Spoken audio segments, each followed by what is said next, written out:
Vamos a leer del verso 1 al 12 del capítulo 3 de Santiago, hermanos. Santiago capítulo 3, verso 1 al 12, que es lo que vamos a abarcar el día de hoy con la ayuda del Señor, y lo vamos a leer todo para entender el contexto de lo que Dios nos va a hablar. Dice las Sagradas Escrituras, la palabra inspirada por Dios, la leemos en el nombre de Jesucristo. Amén. Santiago 3:1 dice así: hermanos míos, no os hagáis maestros muchos de vosotros, sabiendo que recibiremos mayor condenación. Porque todos ofendemos muchas veces. Si alguno no ofende en palabra, este es varón perfecto, capaz también de refrenar todo el cuerpo. He aquí, nosotros ponemos freno en la boca de los caballos para que nos obedezcan, y dirigimos así todo su cuerpo. Mirad también las naves, aunque tan grandes y llevadas de impetuosos vientos, son gobernadas con un muy pequeño timón, por donde el que las gobierna quiere. Así también la lengua es un miembro pequeño, pero se jacta de grandes cosas. He aquí cuán grande bosque enciende un pequeño fuego. Y la lengua es un fuego, un mundo de maldad, y la lengua está puesta entre nuestros miembros y contamina todo el cuerpo e inflama la rueda de la creación, y ella misma es inflamada por el infierno. Porque toda naturaleza de bestias y de aves y de serpientes y de seres del mar se doma y ha sido domada por la naturaleza humana. Pero ningún hombre puede domar la lengua, que es un mal que no puede ser refrenado, llena de veneno mortal. Con ella bendecimos al Dios y Padre, y con ella maldecimos a los hombres, que están hechos a la semejanza de Dios. De una misma boca proceden bendición y maldición. Hermanos míos, esto no debe ser así. ¿Acaso alguna fuente hecha por una misma abertura agua dulce y amarga? Hermanos míos, ¿puede acaso la higuera producir aceitunas o la vid higos? Así también ninguna fuente puede dar agua salada y dulce. Hasta ahí, hermano. Oremos. Padre, le damos a usted las gracias por este gran privilegio que usted nos da de que podamos con toda libertad leer las Sagradas Escrituras. Nos presentamos delante de ti, Señor, pidiéndote sabiduría, discernimiento espiritual para comprender y entender tu palabra, Señor. Abre los ojos de nuestro entendimiento, Señor, y trae luz a nuestros corazones. Padre, yo le pido que en mi vida y en la vida de los que estamos aquí, esta enseñanza tan importante que acabamos de leer nos edifique, nos amoneste, nos consuele, nos instruya, nos corrija, para que nuestro carácter y nuestra vida cada día se asemeje más al carácter y a la vida de nuestro Señor y Salvador Jesucristo. Bendíganos, Señor. Y como siempre, que toda la honra y toda la gloria sea para ti, mi Dios. En el nombre de Jesús, toma el control, Señor. Amén y amén. Gracias, Señor. Tomen su asiento, hermanos, por favor, en esta hora de este día martes. Ok, hermanos. Hemos llegado al capítulo 3 de la carta de Santiago, y yo le he puesto como título, hermano, a la enseñanza de hoy, de esta manera. El título para esta noche es: la lengua, un miembro pequeño, pero con gran influencia. Entonces, note el contraste entre la palabra pequeño y grande. Por un lado, la lengua es un miembro muy pequeño, pero tiene una grande influencia, mis amados hermanos, porque de esto es lo que habla Santiago en todo este capítulo 3, del verso 1 al 12. Habla, hermano, de la influencia que podemos llegar a ejercer en las vidas de las demás personas con el uso de nuestras palabras o el uso de nuestra lengua. O sea, Santiago nos quiere advertir y nos quiere decir, hermano, que podemos llegar a influenciar tanto para bien una vida, pero también podemos llegar incluso a destruir, hermano, otra vida con el uso que le damos a nuestra lengua o el uso de nuestra boca, mis amados hermanos. Amén. Entonces, esto es lo que va a hablar Santiago en todo este capítulo 3, en los versos que leímos. Si usted ha estado poniendo atención a lo que hemos abarcado hasta este día, yo no sé si usted se está dando cuenta que Santiago habla bastante de la fe, pero Santiago siempre está poniendo ejemplos prácticos, hermano.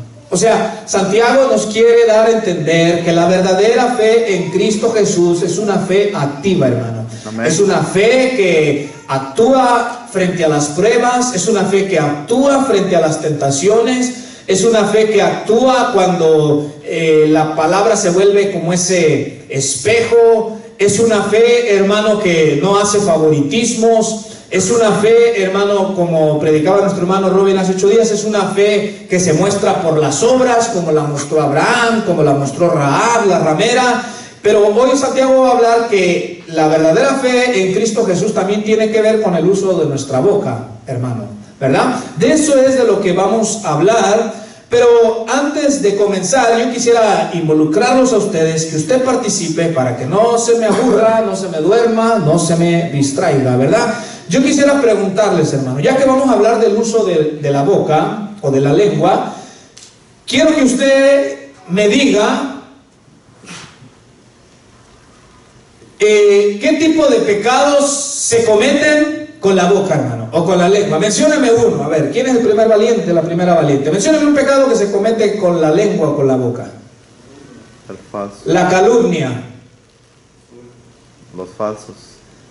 Los falsos, pero falsos... testimonios también. Oh, ok, los falsos testimonios, ¿verdad? La glotonería. Bueno, pues sí, ¿verdad? Ahora sí que... La glotonería, pues ahora sí que es con la boquita que uno le entra. Por acá había mirado que alguien más. Entonces dijimos falsos testimonios, calumnias, glotonería. Insultar. ¿Qué más? Chisme. Maledicencia. ¿Qué más, hermano? Murmura. Blasfemia. ¿Qué más? Mentira. ¿Con qué mentimos? Con la boca. Entonces, imagínense, con la boca mentimos, con la boca murmuramos, con la boca blasfemamos, con la boca hablamos chismes, con la boca calumniamos, con la boca decimos malas palabras, con la boca criticamos, aunque nosotros siempre queremos como disfrazar, no, decimos, vengo a decirle crítica constructiva, ¿verdad? O sea, uno quiere preparar al que la va a recibir, o sea, de antemano uno le está avisando, te voy a hacer pedazos con lo que te voy a decir, pero es para construirte. Y bueno, entonces, esos son algunos de los pecados que se cometen con la boca, hermano, ¿verdad? Y ahora quiero preguntarles, y quiero que usted y yo seamos honestos, sinceros, quiero preguntarles, hermano, de los que estamos aquí, ¿quién tiene palabras? ¿Quién tiene palabras? Perdón, ¿quién tiene problemas con el uso de su boca, hermano? A ver, levante la mano. ¿Quién tiene problemas con el uso de su boca? Yo creo que todos, ¿verdad? Unos de una forma, otros de otra. Y ahorita lo vamos a mirar, hermano. Entonces, de eso es de lo que va a hablar Santiago, pero vamos a sumergirnos, hermano. Vamos a echarnos un clavado en la palabra del Señor y vamos a, acompáñenme ahí. No traje, bueno, gloria a Dios, nuestro hermano ya lo buscó, ¿verdad? Bueno, ok. Santiago 3:1, hermano, acompáñenme ahí y vamos a mirar. Yo en este versículo 1 le puse advertencia para quienes quieren ser maestros. Pregunta, ¿a cuántos les gustaría ser maestros, hermano, de la palabra del Señor? Levante la mano. Ok, bueno, entonces yo le puse advertencia para quienes quieren ser maestros. Verso 1, hermano, ¿está conmigo ahí? Amén. Comienza Santiago y dice: hermanos míos, no os hagáis maestros muchos de vosotros. Y aquí está la advertencia, hermano, para quienes quieren ser maestros o para quienes se autoproclaman maestros. Aquí está la advertencia. ¿Cuál es la advertencia? Dice: sabiendo que recibiremos mayor condenación, hermano. Ahora, no quisiera que usted y yo malinterpretemos a Santiago. Santiago no está en contra de los maestros de la Biblia, de la palabra, o Santiago no está en contra de aquel anhelo o de aquel deseo que alguien pueda tener de enseñar la palabra de Dios. Santiago no está en contra de eso. Dicho sea de paso, si usted quiere anotar, Efesios capítulo 4, verso 11 al 12, lo voy a leer rápido para ir avanzando en el tiempo.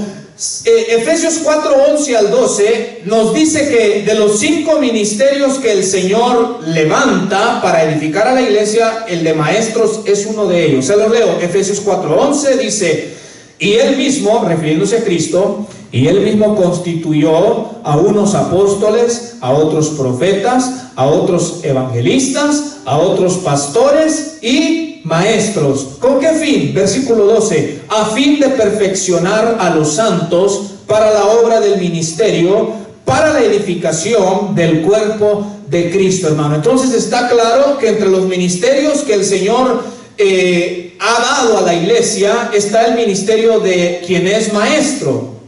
Entonces Santiago no está yendo en contra de ese ministerio, hermano. Incluso, escuche bien, yo espero en Dios que usted no tenga esta mentalidad. Hay personas que malinterpretan o sacan el texto fuera de contexto, porque han leído un versículo cuando Jesús dijo que a nadie llamasen maestro. Usted ha leído esa porción donde Jesús le dijo a sus apóstoles: a nadie llaméis maestro, porque uno es vuestro maestro. Entonces hay quienes dicen: no, ya no hay maestros, porque maestro solo es Jesús. Sí, es verdad, Él es nuestro maestro por excelencia. Pero cuando Jesús decía que a nadie llames maestro, Jesús lo hablaba, hermano, porque en ese tiempo los rabinos judíos lo que tenían era una gran altivez, o era una gran soberbia, que a ellos les encantaba que les llamaran maestro, hermano. Entonces, por eso les aconseja a sus discípulos como diciéndoles: no se les vayan a pegar esas malas mañas de que ustedes solo quieran que los llamen maestros. Que dicho sea de paso, algunos hoy en día necesitarían escuchar eso. Porque hay algunos hoy en día que no permiten que usted les diga hermano o siervo del Señor. No, lo tiene que llamar con el título, ya sea reverendo, licenciado en la palabra, doctor en la palabra. Si usted no lo llama así, se ofenden, ¿verdad? A mí me gusta otro título que está en la Biblia, que dice siervo inútil. Jesús dijo: cuando ustedes hagan lo que yo les mandé, ustedes digan: siervo inútil soy. Pero hay quienes no les gustaría eso. Entonces, pero lo que le quiero decir es, aquí en Efesios nos dice cómo el ministerio de maestro es necesario para la edificación de la iglesia, hermano. Y Dios, ahora escúcheme bien, Dios levanta y escoge a quien Él quiere para ese ministerio, mis amados hermanos. O sea, no es algo que la persona misma elija. Puede tener el deseo, pero si no es de Dios, no lo puede ejercer, porque las cosas tienen que venir de parte de Dios. Entonces, Santiago dice, hermanos míos, no pretendan muchos de ustedes ser maestros, o no os hagáis maestros, como dice la Reina Valera. Quiero que usted participe. Dígame, hermano, algún privilegio que adquiere o recibe un maestro, hermano. Mencióname algún privilegio que tiene alguien que es un maestro, por ejemplo un maestro de la Biblia, o pudiera ser hasta incluso maestros allá afuera, pero en este caso estamos hablando de la iglesia. Mencióname algún privilegio que recibe un maestro, hermano. ¿Algún privilegio? Enseñar. ¿Qué más? La comunión con Dios, ¿ok? Enseñar, comunión con Dios, tiene que hacer todo eso. Ahora, les voy a poner la pregunta de otra manera para que me entiendan. ¿Qué privilegios hay, hermano, en un cargo como el de maestro que puedan llevar a alguien a ser tentado a decir: oh, pues yo quiero ser maestro? ¿Cómo qué cosas, hermano? La honra. O sea, un maestro pudiera hacer que las personas lo honren porque es maestro, y eso puede llevar a personas a decir, yo quiero ser maestro. No tanto por su deseo de enseñar, sino por querer recibir honra, o sea, por querer recibir el reconocimiento de las personas, hermano. ¿Algo más, hermano? ¿Qué otro privilegio? Algo como en la humildad, ¿cómo es la humildad en él? Sencillo, humilde. O sea, necesita ser humilde, ¿ok? Necesita ser humilde, pero le digo, a veces las personas se van por otro lado. ¿Cómo dice, hermano? Mayor respeto. Un mayor respeto, ¿verdad? El maestro, pues, debería, incluso la Biblia dice, no sé si lo anoté, las porciones, hay algunas porciones donde la Biblia dice que al que enseña lo tengan como estimado en doble honor. Y yo les he dicho, algo que yo he mirado en los cristianos, es nuestra hipocresía. No, yo como hombre de Dios, como mujer de Dios, yo respeto a las autoridades terrenales, dice, porque el Señor dice que respete a las autoridades porque fueron puestas por Él, y a las autoridades terrenales yo las respeto. Yo respeto a los policías, yo respeto a los jueces, respeto al IRS, respeto todo eso, pero la autoridad que no se respeta es la de la iglesia. ¿Y él qué me va a decir? Dice, no, ¿y por qué voy a hacer caso a lo que él dice? Yo me he fijado eso, hermano. Queremos respetar allá porque según la Biblia dice, pero a las autoridades espirituales que Dios pone, no lo respetamos. Pero bueno, entonces dijimos, por agarrar un mayor respeto. Entonces puede ser que alguien diga, yo quiero ser maestro, pero para que me respete. ¿Sabe qué se venía a la mente? Otro privilegio, por así decirlo, es que el maestro está en una posición que corrige a las demás personas. Y yo le pregunto, ¿a usted le gusta corregir o ser corregido? A un ejemplo, ¿a quién le gusta que lo corrijan, hermano? ¿A usted le gusta cuando lo corrigen, cuando usted se equivoca y le dicen, no, estás wrong number, estás mal? Sí, sí. ¿A usted le gusta que lo corrijan? Claro que sí. A todos, gloria a Dios. Al hermano dice que a él le gusta que lo corrijan. Bueno, vemos mucho que no nos gusta. Pues depende de la manera también, pienso. Porque Bueno. no siempre, si somos sinceros, muchas veces como que nos hieren ahí el orgullo, lo que sea, ¿verdad? Es como, ¿cómo me va a corregir o no? O sobre todo si uno piensa que está en lo correcto, es como que, ¿cómo? ¿Sí me entienden? Sí, es verdad. Pero también es la manera en que uno lo corrijan, todo tiene que ver eso, pero usualmente el ser humano siempre está correcto. Yo creo que, o sea, en manera general, como humanos, no nos gusta que nos corrijan. Por eso es que a los niños no les gusta cuando usted les dice que no están haciendo algo bien. Y cierto, no, uno como padre a veces se siente, o sea, aprovecha. A veces los padres nos aprovechamos de los niñitos como diciendo, pues usted es mi hijo y si yo le digo que así es así, y se calla porque yo soy su papá. Nos gusta corregir y como humanos no nos gusta que nadie nos corrija, ¿verdad? Entonces, uno de los privilegios, por así decirlo, del maestro es que él está ahí supuestamente, o debería estar para corregir. Y hay maestros de la Biblia que no permiten que nadie los corrija. No permiten que nadie, porque le vuelvo a repetir, está en el humano, que no nos gusta que nadie nos diga, se equivocó ahí, hermano. Ok, entonces esos son algunos de los privilegios. Y por eso Santiago les dice, hermanos míos, no os hagáis maestros muchos de vosotros. Santiago no está en contra del ministerio, pero Santiago era como si él pudiera ver malas intenciones en aquellos que anhelaban ser maestros.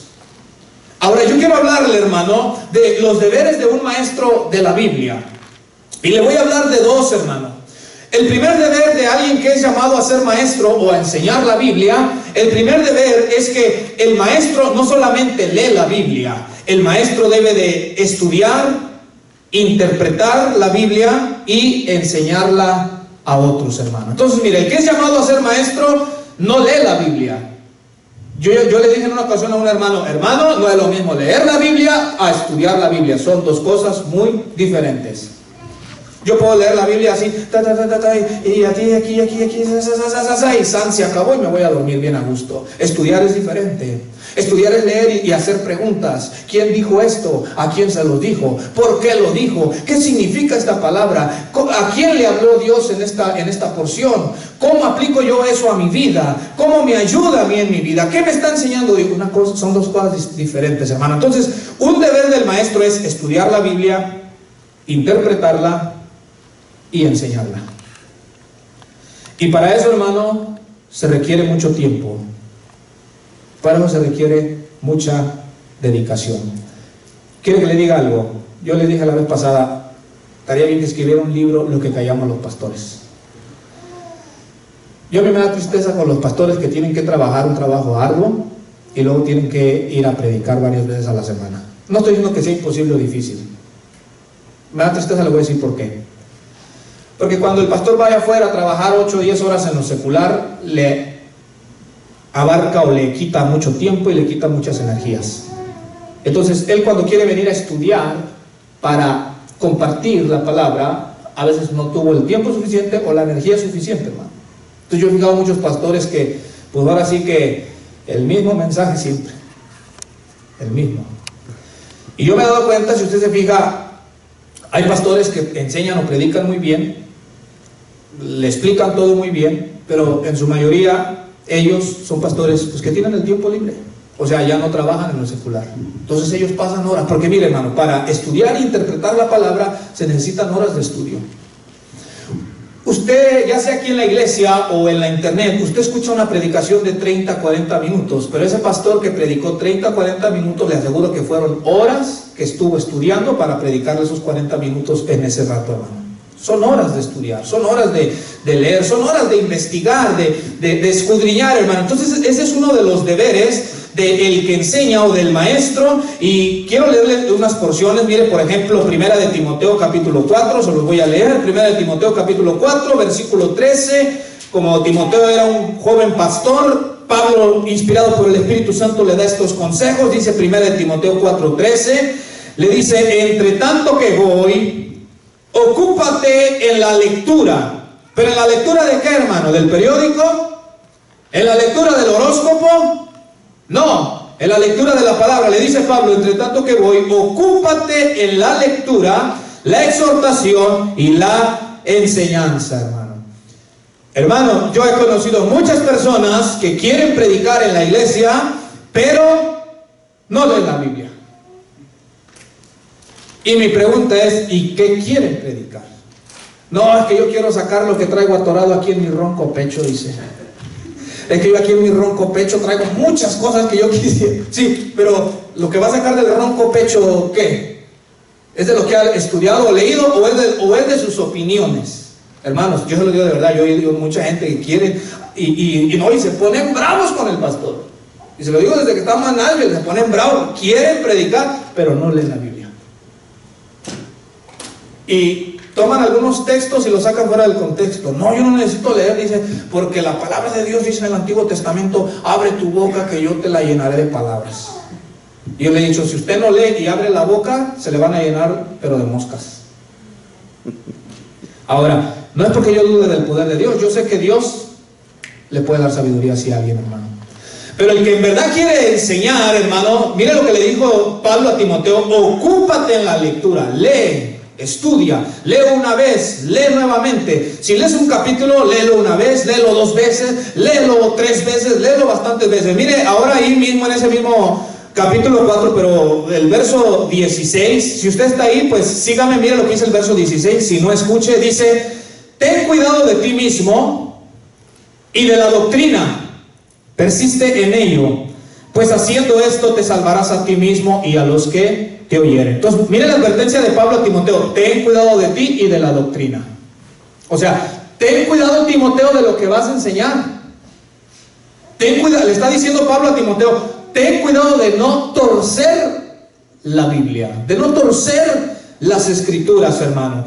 Otro pasaje, segunda de Timoteo 2:11, se lo leo, 2:15, perdón, se lo leo rápidamente. Le dice Pablo a Timoteo en la segunda carta, capítulo 2, verso 15: procura con diligencia presentarte a Dios aprobado, como obrero que no tiene de qué avergonzarse, y mire esto, que usa bien la palabra de verdad. El obrero de Dios, el que Dios llamó a enseñar, ese usa bien la palabra de Dios, o sea, le da su correcta interpretación. Yo ya les he dicho, hermano, son cosas que hasta son risibles. Cuando uno dice, Dios dice: ayúdate que te ayudaré. Y yo nunca he leído en la Biblia que Dios diga eso así. Así es. Yo he escuchado a veces desde los púlpitos, hermano, unas cosas que yo me sorprendo. Yo me sorprendo.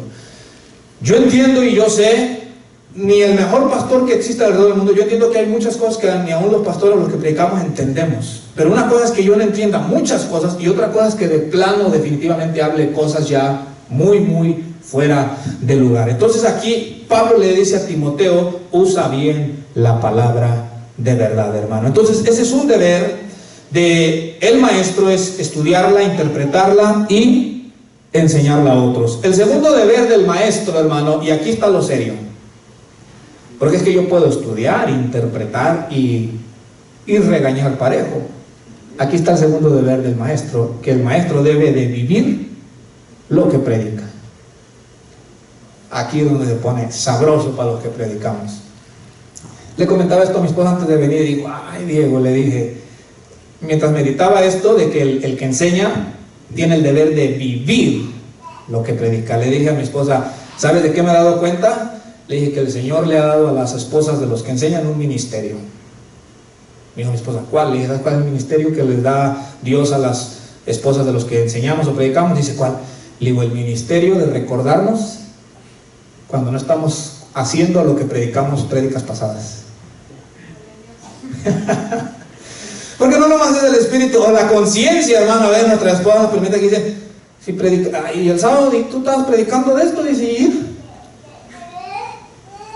y no enseñaste la semana pasada que deberías de hacer así y así, y que hay que hacerlo así y así, y mira, esa es parte del ministerio que Dios les da. Recordarle a uno lo que uno ha enseñado y cuando uno no lo está haciendo. Entonces ese es el deber del maestro, vivir lo que predica. Y ese era el problema de los judíos que enseñaban. En Romanos capítulo 2 verso 21, se los leo. Mira lo que dice Romanos 2:21. Pablo exhorta a los judíos, porque le digo a alguien, hermano, le digo algo, si hay alguien que le gustaba mucho enseñar y que eran muy buenos y que son hasta el día de hoy muy buenos para enseñar, son los rabinos judíos, son los judíos. Y en el tiempo de Pablo, ellos enseñaban, pero no vivían lo que enseñaban. Y Romanos 2:21, Pablo les dice, tú pues que enseñas a otro, ¿no te enseñas a ti mismo? Tú que predicas que no se ha de hurtar, ¿hurtas? Mira lo que Pablo les decía, tú dices que no se debe de robar, y Pablo dice, pero tú robas. Continúa, tú que dices que no se ha de adulterar, ¿adulteras? Pablo les dice a los rabinos judíos, ustedes dicen que no se debe de adulterar, pero ustedes están en adulterio. Otra dice, tú que dices que no se ha de, tú que abominas de los ídolos, cometes sacrilegio. O sea, tú que hablas mal de los ídolos, el sacrilegio era, hermano, o es meterse a un templo para robarse imágenes de ahí. Entonces Pablo les dice, ustedes hablan mal o enseñan en contra de la idolatría y ustedes mismos se meten a los templos paganos para robarse las imágenes de los dioses o de los ídolos que tienen ahí. Entonces, note cómo aquí el problema de los que enseñaban en los tiempos de Pablo era que predicaban pero no vivían lo que predicaban. Y eso no sucede solamente en el tiempo de Pablo, eso sucede mucho con los que predicamos. Y esa es la batalla. Porque a veces leer y estudiar y entender con la ayuda de Dios, la guianza del Espíritu Santo, lo podemos hacer. Lo que más cuesta es vivirlo, lo que uno mismo predica.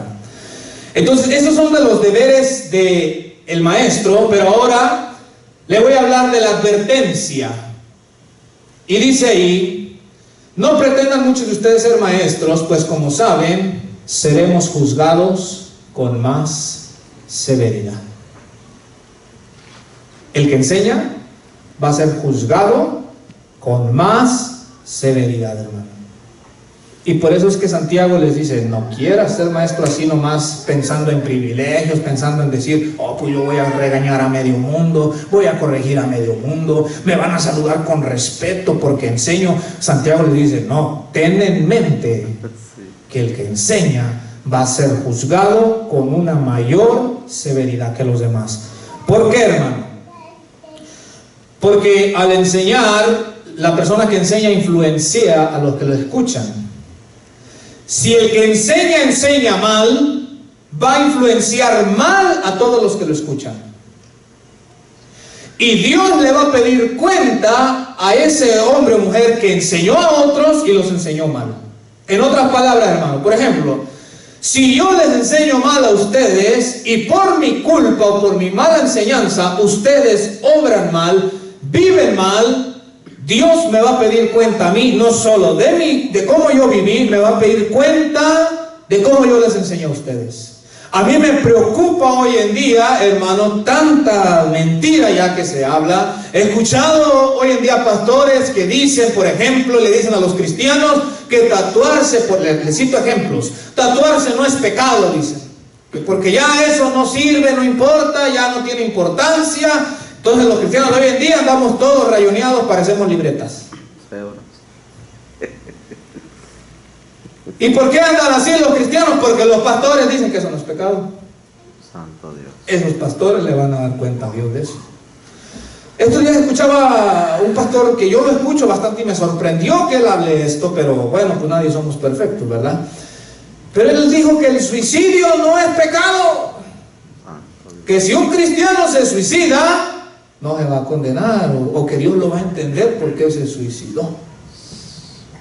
Y yo digo, ¿qué le está transmitiendo a todos los que lo escuchan? Porque imagínense, usted sabe que en la congregación siempre hay uno que otro deprimido, pensando en eso, pensando, diciendo, híjole, tal puente azul o el blanco, ¿a cuál me aviento? ¿Dónde me va a doler más el golpe? Si me aviento del blanco o del azul. ¿Dónde hay más lanchas para que me rescaten por si no me muero? Bueno, siempre hay uno que otro está pensando en las cosas. Y luego más cuando se viene este clima, ¿sí o no? Cuando el cielecito se pone así medio gris, el corazón se pone melancólico. Imagínense que la persona contemplando quitarse la vida, y viene el predicador y dice, si te suicidas no pasa nada. Ah, no, pues entonces hoy le pongo fin a mi vida, dice, y va y se corta las venas o se avienta de un puente, hermano. Entonces, esa es la primera razón por la que Santiago dice que va a ser juzgado con mayor severidad, porque él va a dar cuenta de lo que le enseñó a los demás. La segunda razón, hermano, de por qué será juzgado con mayor severidad, porque de acuerdo al testimonio bíblico, mientras más conocimiento, más Dios te exige. Por eso, y yo he oído personas que dicen, ay no, yo por eso estoy ignorante de la Biblia. ¿Por qué? Para que a mí el Señor no me exija mucho. Eso es sinvergüenzada, hermano. Claro. Eso se le llama sinvergüenzada. ¿Sí o no? Por eso así, bien ignorantito, el Señor no me va a pedir muchas cuentas. Se los leo, hermano. Lucas 12:47. Jesús dijo, al que más se le da, más se le exige. ¿Saben por qué? Porque hay gente que hierra por ignorancia. ¿Se recuerda qué dijo Jesús cuando lo estaban clavando? Padre, perdónalos, ¿por qué? ¿Por qué dijo que los perdonara? Porque no sabían. O sea, digo, son unos ignorantes de lo que están haciendo. Pero mientras más usted adquiere conocimiento, y cuando ya no hace las cosas, ya no es por ignorancia, hermano. Ya es rebelión abierta, es sé y me vale. Mire, se lo leo, hermano. Lucas 12:47. Jesús mismo enseña que al que más se le da, más se le demanda. Se lo leo, hermano, dice así: aquel siervo que, conociendo la voluntad de su Señor, no se preparó ni hizo conforme a su voluntad, recibirá, ¿qué cosa? Muchos azotes. Verso 48. Mas el que sin conocer la voluntad de Dios, no tenía mucho conocimiento, hizo cosas dignas de azotes, será azotado poco. Porque a todo aquel a quien se haya dado mucho, mucho se le demandará. Y al que mucho se le haya confiado, más se le pedirá. Esto lo vemos hasta en los trabajos seculares, hermano. En un trabajo secular, cuando hay un manejador, un supervisor, y un error pasa, ¿a quién es al primerito o a quién es al que le dan el mayor jalón de orejas? Al que está ahí encargado. Aunque haya sido un trabajador el que cometió el error, el jefe o el dueño, el patrón, viene con el encargado y dice, a ti te voy a llamar la atención. Entonces, aquí Jesús dice, al que más se le da, más se le va a demandar. Dice, aquel siervo que conoce la voluntad de su Señor y no la hace, va a recibir muchos azotes. Pero el que, dice, más el que sin conocerla hizo cosas dignas de azotes, recibirá pocos azotes. Entonces, por eso Santiago hace la advertencia, no se quieran hacer muchos de ustedes maestros, porque recibirán mayor condenación. Mientras usted y yo más aprendemos, más espera Dios de usted y de mí. Amén. ¿Verdad? Ok, entonces vamos a dejarle hasta ahí en ese primer punto, pero vamos a continuar con el versículo 2. En el versículo 2, hermano, yo le puse que ahora yo quiero preguntarles, ¿cómo echamos de ver ¿qué evidencias tiene una persona madura espiritual? Dígame algo usted, a ver. ¿Cómo usted se da cuenta que una persona espiritualmente es maduro o madura? ¿Cómo se comporta? ¿Cómo se comporta? ¿Cómo dice usted, hermano? Le llama la atención y soporta y recibe. O sea, cuando le dan su galoncito de orejas no se pone alebrestado. Bueno, esa es una cosa que nuestro hermano dice. Mencióneme algo, ¿cómo usted se da cuenta de un cristiano maduro o maduro espiritual? Sus palabras, cómo se expresan. ¿Cómo se expresa? ¿Alguien más? Testimonio. Su testimonio en general. Mire, la madurez no se adquiere, hermano, por los años que uno lleva a la iglesia. Así como la madurez en lo secular no se adquiere por los años de edad. Yo conozco personas que ya son ancianos y nunca maduraron, hermano. Esos se quedaron así, ya directos. En cambio hay personas jóvenes con una mente ya muy madura. Porque aunque la edad tendría que dar madurez, a veces no sucede. El estar ya muchos años en la congregación se supondría que tendría que darle madurez a las personas, pero muchas veces no sucede. Otra cosa que tampoco trae madurez, hermano, es el bastante o el amplio conocimiento de la Biblia. O sea, una persona puede conocer mucho la Biblia y no ser madura. Porque el conocimiento sirve cuando usted lo aplica, no cuando usted lo deja aquí en la mente. Entonces, Santiago, hermano, nos dice que el uso de nuestra lengua nos ayuda a medir qué tan maduros estamos espiritualmente. Leámoslo, dice, todos fallamos mucho, ¿cierto o no, hermano? ¿Ah? Pero luego dice, si alguien nunca falla en lo que dice, es una persona perfecta. Ahora la mejor traducción es madura.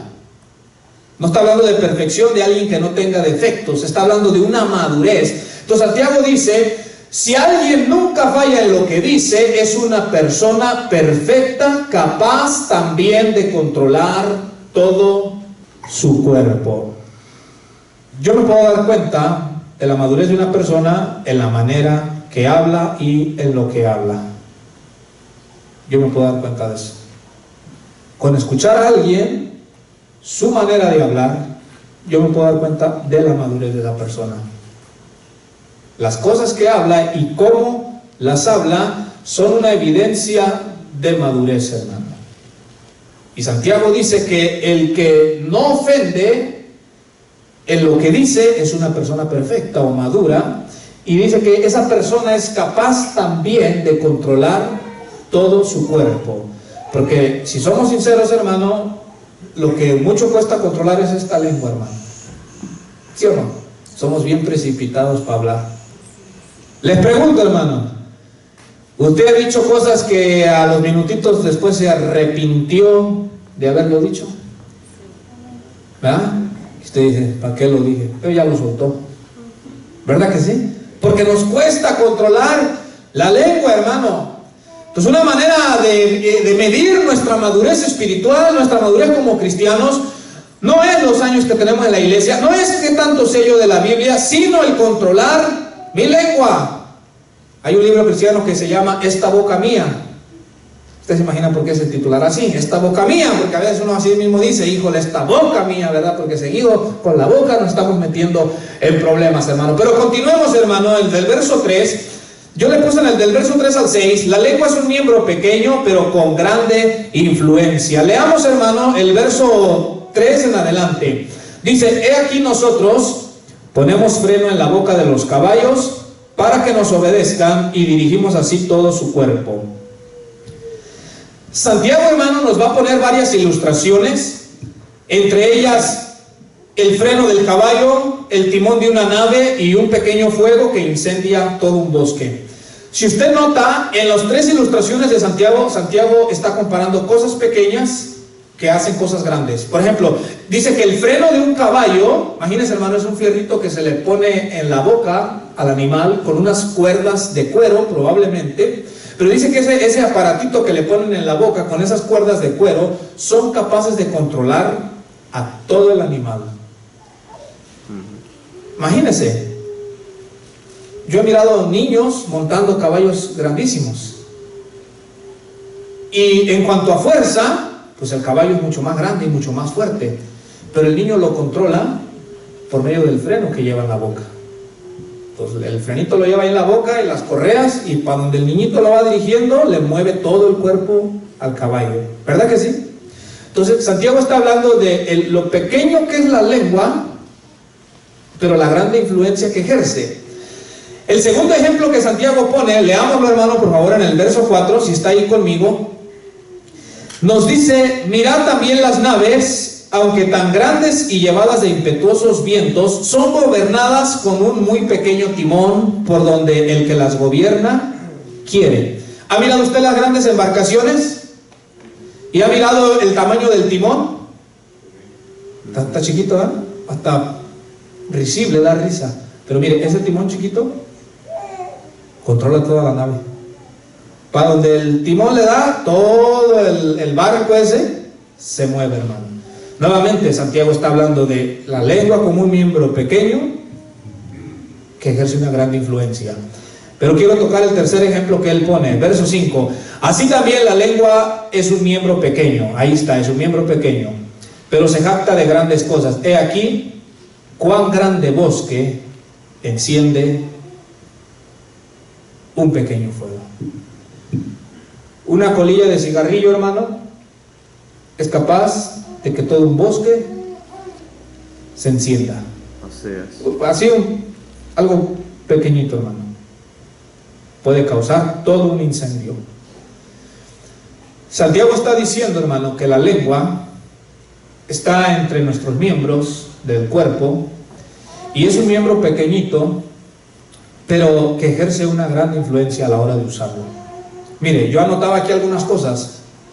Por ejemplo, la lengua destruye amistades.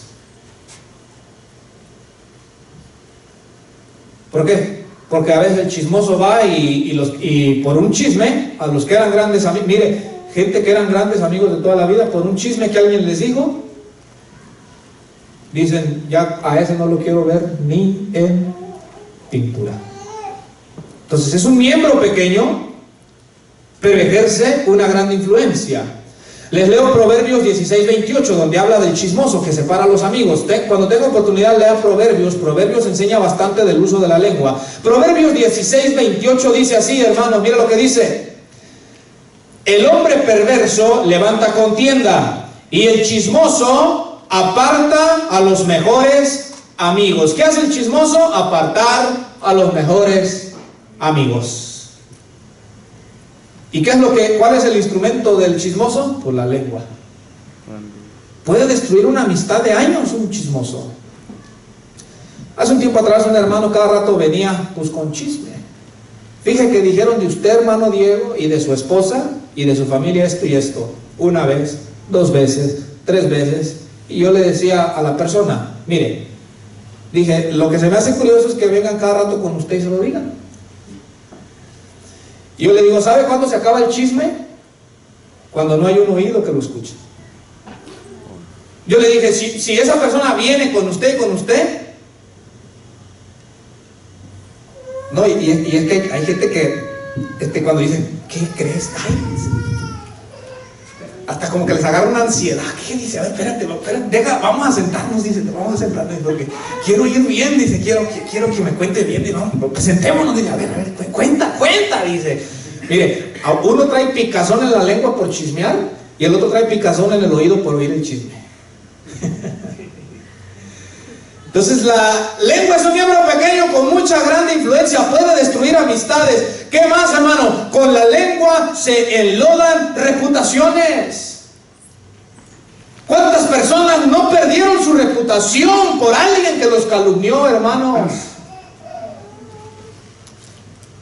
Mire bien, hermano, por eso en Éxodo 20 dice: no dirás falso testimonio contra tu prójimo. Para Dios la reputación de las personas es algo muy valioso, hermano.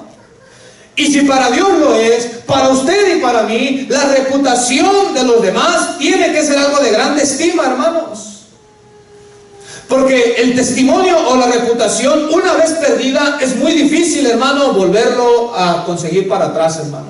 Mire, yo le aseguro que a todos nos ha pasado, vino alguien y nos dijo algo malo o negativo de otra persona, y probablemente, aunque no fuera cierto, como que ya quedó en la mente ese pensamiento negativo de esa persona, hermano, y probablemente no era verdad. Mire, uno de los consejos que le doy a veces a mi esposa, y ella es testigo porque está aquí, yo le digo a mi esposa: cuando a usted le vengan a contar chismes, usted no siga la corriente. Porque mire, uno se ve tentado cuando le están contando chismes de alguien. Ah, sí, ¿verdad? Y ya que usted está mencionando eso, dice: pues déjeme también lo digo lo que yo digo. Yo le digo: usted no haga eso. Y le digo a mi esposa esto: quien viene con usted, le digo a ella, a hablarle mal de otras personas, sépalo que va a hablar mal de usted con otras personas. Así es. Mire, si yo un día me reúno con usted, pues digo: fulano es un sinvergüenza, ese es un hijo del diablo, esto y lo otro, aquí, sépalo que cuando yo me dé media vuelta y vaya con alguien más, voy a hablar lo mismo de usted, o peor. Entonces, yo le digo a mi esposa, cuando alguien viene ahí con usted, y le digo a mi esposa: usted probablemente se sienta con mucha confianza. Ay, si no, pues que ella también me dijo, pues yo también saqué lo de mi ronco pecho, ¿verdad? También lo que yo traía aquí. Le digo: no, sépalo que después esa persona le puede dar la espalda y le va a ir a decir lo que usted dijo. Entonces mejor, hasta los dichos están, ¿verdad?, que en boca cerrada no entran moscas, y también por ahí dicen que calladito uno se ve mejor. Ok, entonces, con el uso de la lengua podemos manchar reputaciones, y también con el uso de la lengua podemos enviar a personas a la muerte. ¿Sabe usted que hay personas en la cárcel, hermano, por testimonios falsos de personas que los acusaron y dijeron: me violó, me secuestró, me robó, y no era verdad, sino por alguna venganza? Hay gente que está pagando años de cárcel porque alguien con su boca habló mal. ¿Qué le pasó a José, hermano, en la Biblia? Que dice que la mujer de Potifar se quería acostar con él, y cuando él no quiso, ¿qué hizo, hermano, la mujer de Potifar? Lo acusó. ¿Qué le dijo a su marido? Le dijo: hey, este esclavo que tú trajiste quiso abusar de mí. Y no era verdad, y por el mal uso de la boca de esta mujer, a este hombre inocente lo aventaron preso varios años. Entonces, nuestra lengua es un miembro bien pequeñito, hermano, pero tiene una gran influencia. Se lo leo, dice Proverbios 12:18. Mire lo que dice Proverbios 12:18. Hay hombres cuyas palabras son como golpes de espada. ¿Cierto, no? Que a veces las palabras duelen más que los golpes. Así es. Mire, usted le da un golpe a alguien, le queda el moretón, y a los 2-3 días se le quita el moretón y el dolor. Hay palabras que por años dañan. Por años, hermano. Por años. A veces los padres dañamos mucho a nuestros hijos con nuestras palabras. Y no sé por qué los hispanos somos así. ¿Verdad? Los hispanos somos así. No, yo he mirado la cultura de los americanos son diferentes en esa área, son diferentes.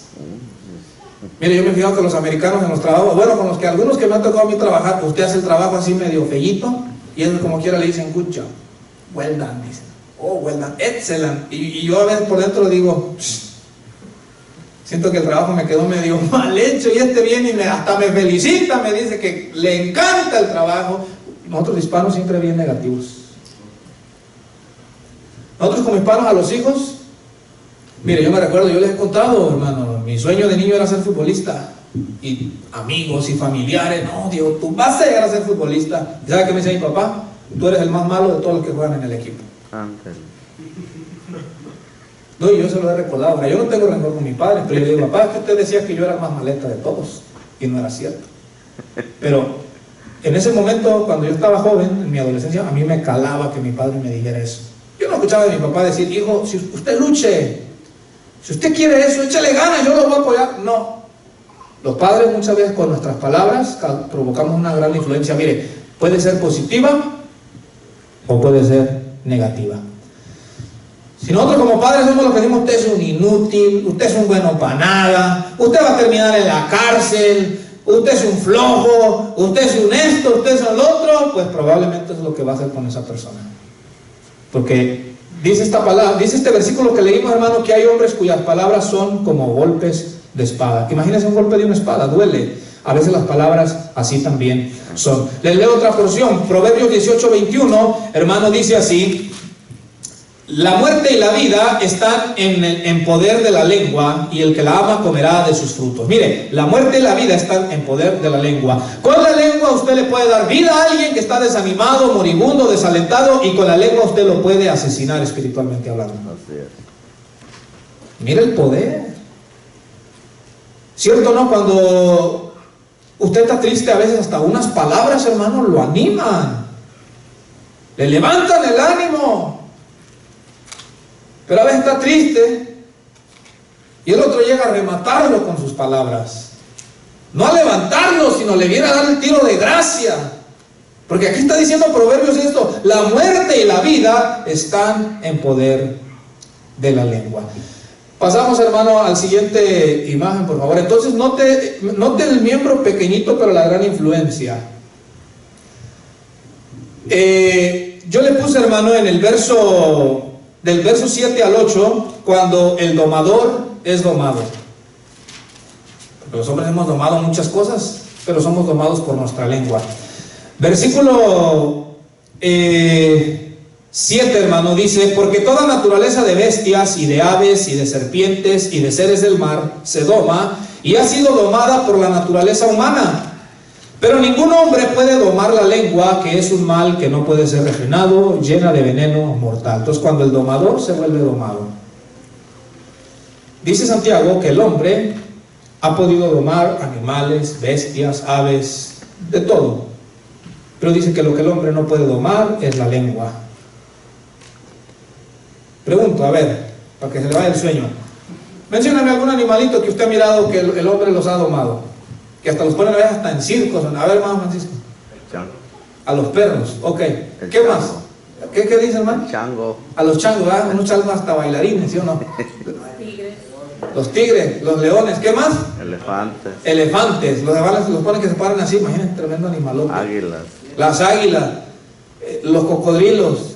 ¿Ha mirado que los cocodrilos los ponen a que abran la boca y el domador mete la cabeza ahí? Pobrecito si le llega a cerrar, ¿verdad? Pero bueno, los hombres hacen eso. A los leones, ¿sí o no? Ponen el látigo y la silla esa y los empiezan a domar. Fíjate, Santiago está diciendo: el hombre, por su naturaleza, puede lograr domar animales. Mire, ¿no se ha mirado en los parques acuáticos que hasta a las ballenas, o no sé qué serán, delfines o ballenas, que las hacen que brinquen, y hasta como las focas las ponen a bailar, a aplaudir? Y Santiago dice: los hombres han logrado domar todo eso, Gracias a Dios. pero el domador es domado por su propia lengua, porque lo que el hombre no puede domar o controlar es su lengua. Qué interesante, ¿no? Puede domar leones, elefantes, cocodrilos, tigres, todo lo que usted quiera, y no puede dominar o domar este pequeño miembro, hermano.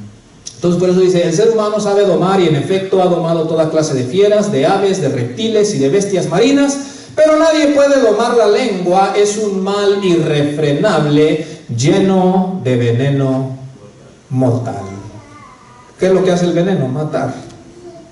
¿Qué es lo que hacemos a veces con la boca? Matar. Y si no matamos físicamente, matamos a las personas espiritualmente. Y ya termino, hermanos. Yo le puse en esta última parte cuando la naturaleza nos pone el ejemplo. Versículo 9, hermano. Santiago continúa diciendo que con la lengua, mire lo que dice: con ella bendecimos al Dios y Padre, y con ella, ¿qué hacemos? Maldecimos.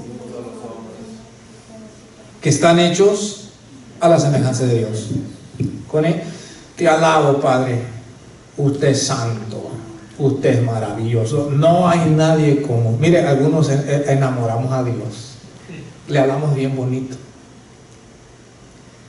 pero con esa misma lengua que habla cosas muy bonitas, esa misma lengua a veces habla cosas muy sucias, muy perversas. Es lo que está diciendo aquí Santiago. Con ella bendecimos a Dios y con ella maldecimos a los hombres. Pero nota el énfasis de Santiago: que están hechos a la semejanza de Dios. Una contradicción, porque con mi lengua bendigo a Dios y luego maldigo a lo que está hecho a su semejanza. Entonces yo o usted y yo ofendemos a Dios cuando maldecimos aquello que Dios hizo a su semejanza, ¿no? Mire, siempre que vaya a ofender a alguien, así sea su esposo, aunque a veces cuando usted, hermana, esté enojada, usted lo mire como un ogro, como no sé qué cosa le viene a la mente, ¿verdad? Este ogro, ¿verdad? Recuérdese, recuérdese que ese hombre está hecho a la imagen y a la semejanza de Dios. Amén, sí. De la misma manera, hermanos. Hermanos, cuando usted, su esposa, parece el león rugiente, aunque parezca así, cuando usted está en el momento de pleito, de enojo, recuérdese que su esposa está hecha a la imagen y semejanza de Dios. Amén, sí. Y eso es lo que está diciendo Santiago. Por un lado, bendecimos a Dios, hablamos muy bonito, y a lo que está hecho a la imagen y la semejanza de Dios, lo maldecimos con la misma lengua. Y dice el versículo 10, hermano, de una misma boca proceden bendición y maldición. Y dice, hermanos míos, esto no debe ser así. Y mire, por eso yo le puse que la naturaleza nos pone el ejemplo. Dice el verso 11, ¿acaso alguna fuente hecha por una misma abertura agua dulce y amarga? No, una fuente o da agua dulce o sale amarga. No avienta las dos cosas al mismo tiempo. Dice el verso 12, hermanos míos, ¿puede acaso la higuera producir aceitunas o la vid higos? Tampoco. Así también ninguna fuente puede dar agua salada y dulce. Qué interesante que la naturaleza no se contradice, ¿verdad? O la agüita está dulce o está salada, pero no se contradice. Pero lo que Santiago está diciendo es que nosotros las personas somos muy contradictorios, somos inconsistentes. Por un lado hablamos muy bonito, bendecimos a Dios, y con esa misma boca maldecimos. Póngase a pensar eso, hermano. Yo me he dado cuenta, ahora voy a hablar por mí, cómo a veces aquí hablamos cosas muy bonitas para Dios, bien santificados, y esta misma boca a veces habla perversamente allá afuera. Y hasta uno siente la reprensión cuando uno viene aquí a hablar muy santificado, porque uno dice, y allá hablé hasta por los codos, ¿verdad? Entonces Santiago dice, hermanos, esto no debe de ser así, hermano. Entonces vamos a dejarle hasta aquí. Entonces la lengua, un miembro pequeño con gran influencia, hermano. Espero en Dios que con la ayuda de Él y de su Espíritu Santo y de su palabra, Dios nos ayude para hacer un buen uso de nuestra boca. ¿Sabe por qué? Jesús dijo que de cada palabra ociosa que salga de nuestra boca daremos cuenta en el día del juicio. Así es. Cada una de ellas vamos a pedir cuenta. Pero Dios nos ha dado el Espíritu Santo, como Pablo le dijo a Timoteo, no hemos recibido un espíritu de cobardía, sino de poder, de amor y de dominio propio. Amén. Entonces tenemos el Espíritu de Dios que nos da dominio propio, hermano, para no darle rienda suelta a esta lengua que a veces nos lleva a pecar. Vamos a dejarle